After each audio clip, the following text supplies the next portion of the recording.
change has never stopped coming in NASCAR. After a year of relatively stale sameness, 2004 offered a fresh start for both the series and its most interesting drivers and storylines. A controversial new championship format with 10 drivers battling for 10 races was one of them. Among the drivers who offered the biggest storylines heading into 2004 was Dale Earnhardt Jr. The third-generation driver had become a true championship contender in 2003, and 2004 looked to be even better. As with every year, the season would start at the Daytona Speed Week. Starting with the 26th annual Budweiser Shootout, Earnhardt began the season strong with a second-place run, and 5 days later, he would score his first win of the season in the Daytona 125 qualifiers. Well, his father won 12 of these Thursday qualifying races at Daytona. Today, Dale Earnhardt Jr. takes his second. Earnhardt Jr. wins race 1. The win would line Earnhardt up at third for the Daytona 500, and as the Busch Series race was rained out on Saturday, all focus was now on Sunday's 500. And with pole sitter Greg Biffle being moved to the rear of the field, Earnhardt would be in the front from the get-go. This would pay off in big ways, as the first half of the race would be about surviving both engine issues and crashes. And after a scary flip by teammate Michael Waltrip, the race would run out on a long green flag run, spreading out the field. With about 30 to go, the leaders would pit. Rookie Scott Wimmer took 2 tires to grab the lead, as the 3 cars of Tony Stewart, Dale Jr., and lap car Kurt Busch would be left to run him down for the lead. With 25 laps to go, the 3 faster cars got by the rookie. The race was now going to be decided by the young guns of Stewart and Earnhardt. After 6 laps of working him, Dale Earnhardt Jr. side-drafted past Stewart with 19 laps to go. Earnhardt had the superior car. Once he grabbed the lead, most knew that the race was pretty much decided. While Stewart remained in Earnhardt's draft, it wouldn't be enough to beat the dominant white and red Budweiser machine. You can see it now. The legacy continues. Dale Earnhardt Jr. wins the 46th Daytona 500. Reminiscent of what his father did 6 years ago to the day, Earnhardt would celebrate by doing donuts in the tri-oval grass. 29th driver to win the 500.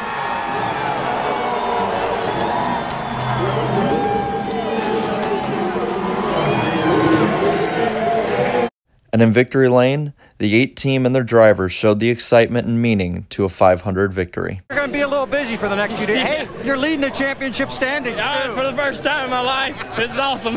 Congratulations, Dale. Dale Earnhardt Jr. is the Daytona 500 champion of 2004. Earnhardt and company were leading the points race, a statement that hadn't been said since his late father led the standings after winning his first and only Daytona 500 in 1998. But unlike his father, Jr. wouldn't give up the points lead after just 1 week. After a thrilling last race at Rockingham, a 5th-place finish was enough to hold a 7-point advantage over the Rockingham winner, Matt Kenseth, in the points race. But the lead would be dismantled the following race at Las Vegas, as Earnhardt would struggle mightily. The run was abysmal. Earnhardt would finish 35th and have his first DNF of the season due to handling. After a dream to open up the season, Earnhardt's championship viability was already in question.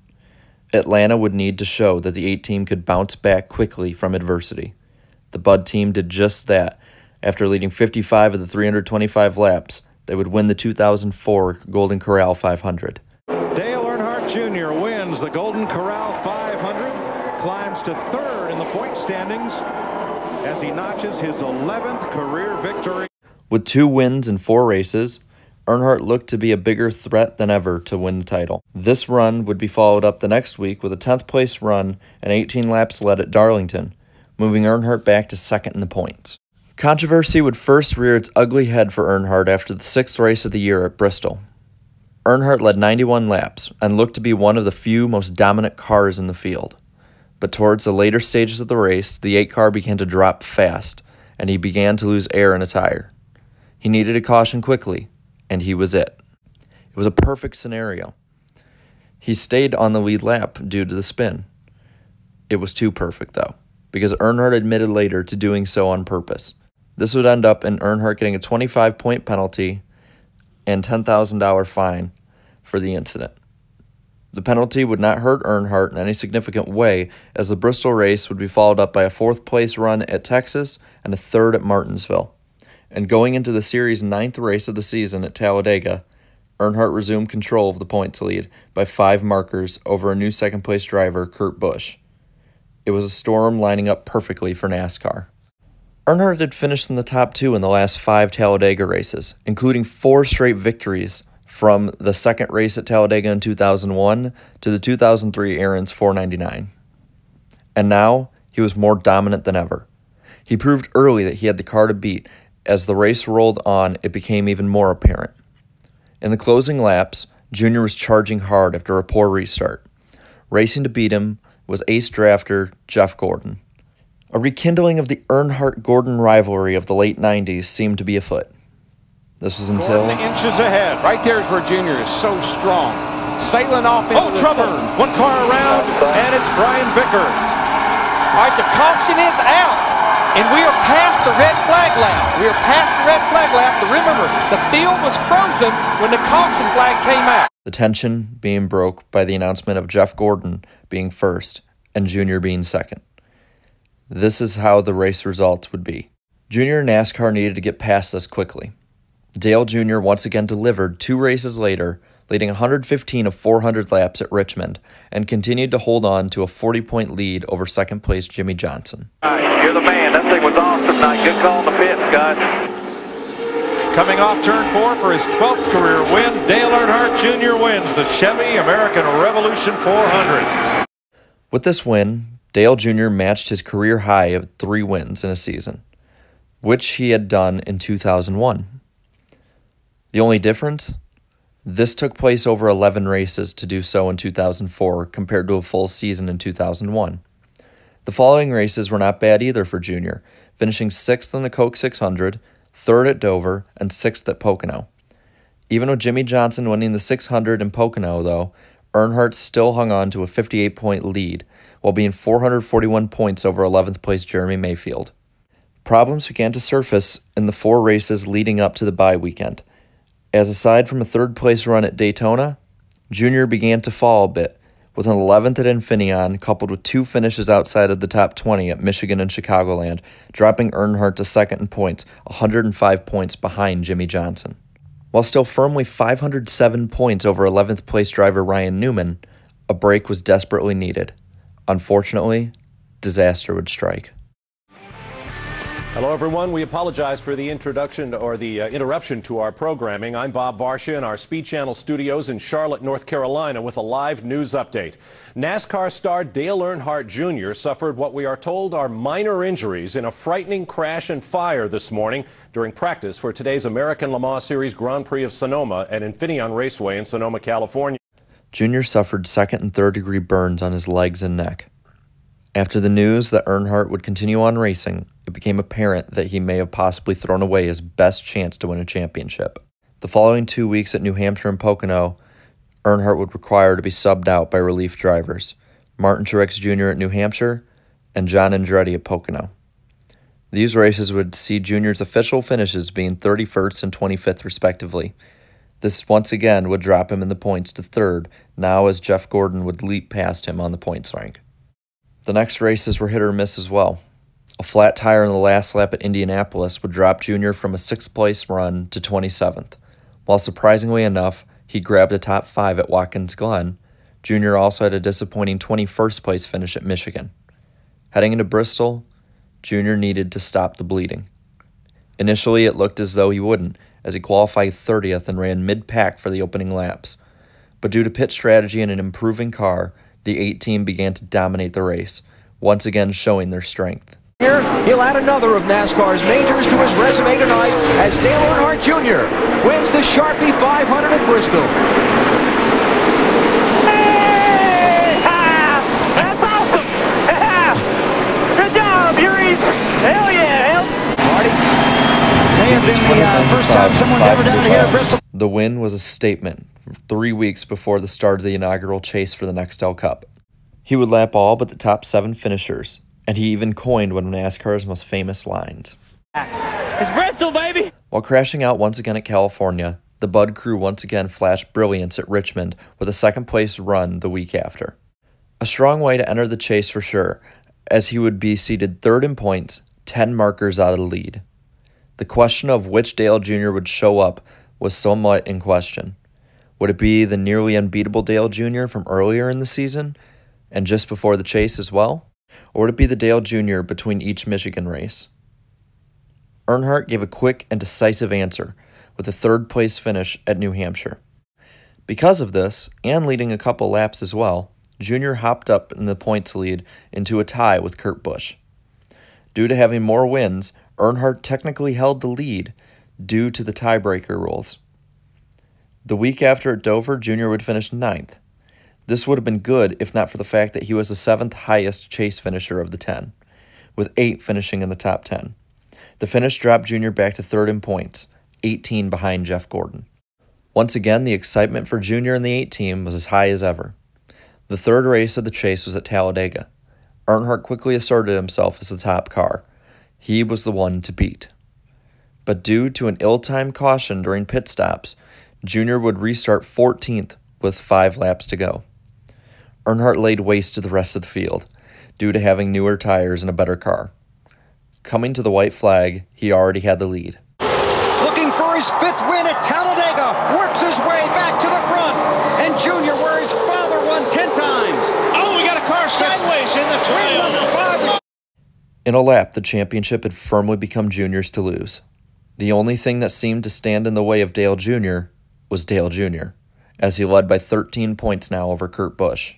To win here, not only once, but to win here 5 times. Well, it don't mean shit right now. Daddy's done won here 10 times. The following day would see Earnhardt penalize 25 driver and owner points as well as $10,000.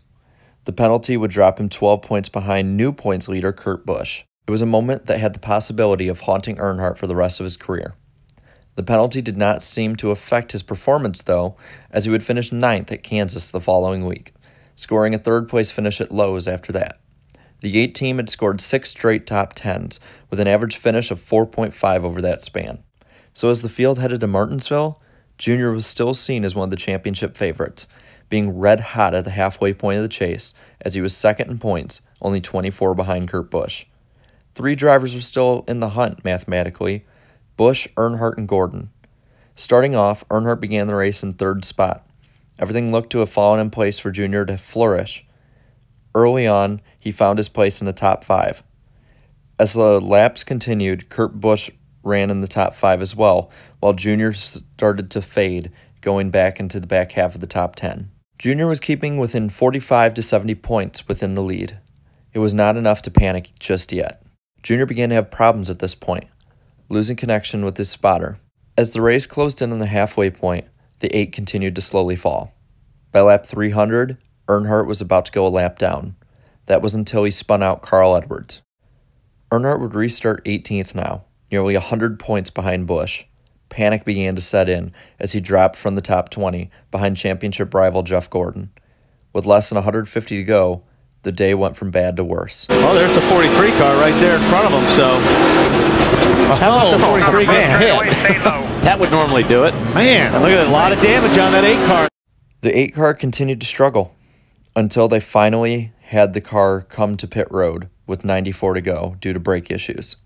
The ugly day was turned into a complete unmitigated nightmare. Under one caution, they're going to look at the right rear brake caliper, see if it is indeed locked up, and put on 4 tires. Obviously, they either fixed it or it is not locked up, but 4 fresh tires for the 8 car, who is about to go down a lap. It's been a big struggle for these guys today. Yeah, that's, and even if it's not locked up right now, Marty, if it's locking up when he hits the brakes, that makes the car really sideways, getting into corner. Oh, he hit Dale Jarrett. Caution flag is out. With 83 to go, Earnhardt finally brought the car to the garage. He would manage to get back out on the track, but a wreck with Kyle Petty finally ended the nightmare performance. Jr. would finish 33rd and drop to 3rd in points, 125 behind now. Heading to Atlanta, once again Jr. had to have another great performance to salvage his championship bid.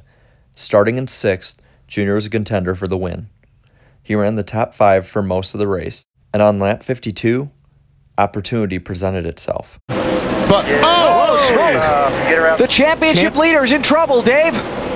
Kurt radioed in, I've dropped a cylinder. They said, switch ignition boxes. He said, I already did. Oh, boy. That's all it takes. One race is going to tighten this points championship up like you can't believe now. With a blown engine, the championship race itself was blown open as well. Along with this, problems involving Matt Kenseth, Elliott Sadler, and Jeff Gordon made the race a golden opportunity for Junior to pounce. With 14 laps remaining, Junior had the fastest car. Running in third, he was starting to track down the leaders, Jimmy Johnson and Mark Martin. But on the backstretch, Earnhardt made a move that still haunts him to this day. We had an accident in Atlanta. I never really kind of got over it. Here comes Junior trying to take over that third spot from Carl Edwards. 15 laps to go. I got so nearsighted on that lap and what I was doing that I forgot that I was actually in a points battle for the championship. He's trying to drive the car right now faster and harder than the tires will allow. Whoa, no trouble. Championship contender in trouble.